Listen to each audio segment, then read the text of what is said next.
2025-26 ଯାତ୍ରା ବର୍ଷରେ ଗୌର ଦାସଙ୍କୁ ଦେଖିବାକୁ ପାଇବେ ଯାତ୍ରା ମୌଡ଼ମଣି ଶିବାନୀ ଗଣନାଟ୍ୟରେ।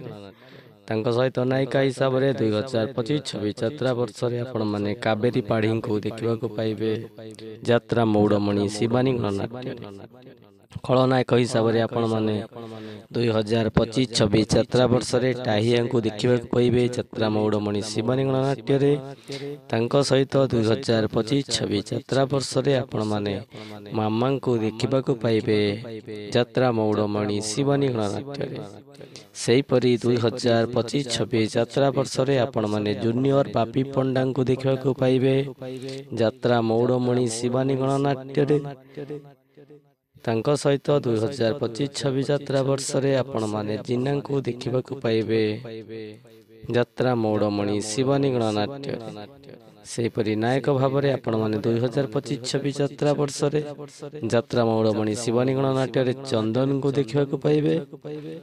ସେପରି କାବେରୀ ମହାପାତ୍ରଙ୍କୁ ମଧ୍ୟ ଆପଣମାନେ 2025-26 ଯାତ୍ରା ବର୍ଷରେ ଯାତ୍ରା ମୌଡ଼ମଣି ଶିବାନୀ ଗଣନାଟ୍ୟରେ ଦେଖିବାକୁ ପାଇବେ। ହାସ୍ୟ ଅଭିନେତା ଜାପୁନଙ୍କୁ ଆପଣମାନେ 2025-26 ଯାତ୍ରା ବର୍ଷରେ ଯାତ୍ରା ମୌଡ଼ମଣି ଶିବାନୀ ଗଣନାଟ୍ୟରେ ଦେଖିବାକୁ ପାଇବେ। ତାଙ୍କ ସହିତ ହାସ୍ୟ ଅଭିନେତ୍ରୀ ଟିକିଲିଙ୍କୁ ମଧ୍ୟ 2025-26 ଯାତ୍ରା ବର୍ଷରେ ଯାତ୍ରା ମୌଡ଼ମଣି ଶିବାନୀ ଗଣନାଟ୍ୟରେ ଦେଖିବାକୁ ପାଇବେ। ମିଲନଙ୍କୁ ମଧ୍ୟ 2025-26 ଯାତ୍ରା ବର୍ଷରେ ଯାତ୍ରା ମୌଡ଼ମଣି ଶିବାନୀ ଗଣନାଟ୍ୟରେ ଦେଖିବାକୁ ପାଇବେ। ସେହିପରି ସୀମାଙ୍କୁ ମଧ୍ୟ 2025-26 ଯାତ୍ରା ବର୍ଷରେ ଯାତ୍ରା ମୌଡ଼ମଣି ଶିବାନୀ ଗଣନାଟ୍ୟରେ ଦେଖିବାକୁ ପାଇବେ। ଚରିତ୍ର ଅଭିନେତା ସୁଧାଂଶୁଙ୍କୁ 2025-26 ଯାତ୍ରା ବର୍ଷରେ ଯାତ୍ରା ମୌଡ଼ମଣି ଶିବାନୀ ଗଣନାଟ୍ୟରେ ଦେଖିବାକୁ ପାଇବେ। ସେହିପରି ଚରିତ୍ର ଅଭିନେତ୍ରୀ କୁନିଙ୍କୁ ଆପଣମାନେ 2025-26 ଯାତ୍ରା ବର୍ଷରେ ଯାତ୍ରା ମୌଡ଼ମଣି ଶିବାନୀ ଗଣନାଟ୍ୟରେ ଦେଖିବାକୁ ପାଇବେ। ହାସ୍ୟ ଅଭିନେତା ବ୍ରଜପାଣିଙ୍କୁ ଆପଣମାନେ 2025-26 ଯାତ୍ରା ବର୍ଷରେ ଯାତ୍ରା ମୌଡ଼ମଣି ଶିବାନୀ ଗଣନାଟ୍ୟରେ ଦେଖିବାକୁ ପାଇବେ। ତାଙ୍କ ସହିତ ଚରିତ୍ର ଅଭିନେତା ଗୌରାଙ୍ଗଙ୍କୁ ମଧ୍ୟ 2025-26 ଯାତ୍ରା ବର୍ଷରେ ଯାତ୍ରା ମୌଡ଼ମଣି ଶିବାନୀ ଗଣନାଟ୍ୟରେ ଦେଖିବାକୁ ପାଇବେ। ସେହିପରି 2025-26 ଯାତ୍ରା ବର୍ଷରେ ଆପଣମାନେ ରକିଙ୍କୁ ଦେଖିବାକୁ ପାଇବେ ଯାତ୍ରା ମୌଡ଼ମଣି ଶିବାନୀ ଗଣନାଟ୍ୟରେ।